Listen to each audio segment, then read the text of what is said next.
আশা হলো যেই সেই থেকে যাবে দুজনে দুজনে দুজনে দুজনে দুজনে দুজনে। তৃণমূলের প্রতিষ্ঠা দিবসে জলসা, মঞ্চে গান, উড়ল টাকা।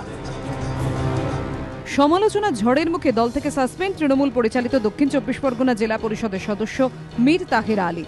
মঞ্চে টাকা উড়িয়ে বিতর্কে ভাঙর 1 নম্বর ব্লকের সাধারণ সম্পাদক আইনাল আলী মোল্লাও। গোটা ঘটনায় এবার এই নেতাদের পাল্টা হাতিয়ার ষড়যন্ত্র তত্ত্ব। জলসা পর্বের পর এই প্রথম মুখ খুললেন তাহের আলী এবং আইনাল আলী। দুই নেতারই দাবি ষড়যন্ত্র করে তাঁদের ফাঁসানো হয়েছে, উদ্যোক্তা নয়। তাঁরা আসলে ওই জলসায় অতিথি ছিলেন মাত্র।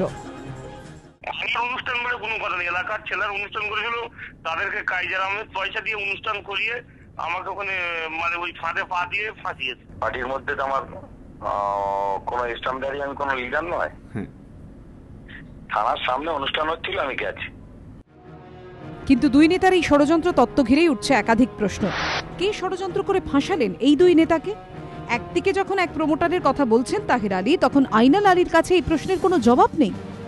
কেন এই দুই নেতাকে ফাঁসানো হলো, এর কোনো সদুত্তর দিতে পারেননি তাহের আলী বা আইনাল আলী মোল্লা। যদি অতিথি হিসেবেই জলসায় গিয়ে থাকেন, তাহলে মঞ্চে উঠে টাকা ওড়ালেন কেন আইনাল আলী? দলের প্রতিষ্ঠা দিবস উপলক্ষে আয়োজিত অনুষ্ঠান মঞ্চে যা চলছে তা দেখেও প্রতিবাদ করলেন না কেন? প্রশ্ন অনেক, কিন্তু কোনো উত্তর নেই। তীব্র সমালোচনার মুখে পিঠ বাঁচাতেই এই দুই নেতা ষড়যন্ত্রের তত্ত্ব খাড়া করছেন বলে মনে করছে রাজনৈতিক মহল। নিমাই পান্ডার রিপোর্ট, এবিপি আনন্দ।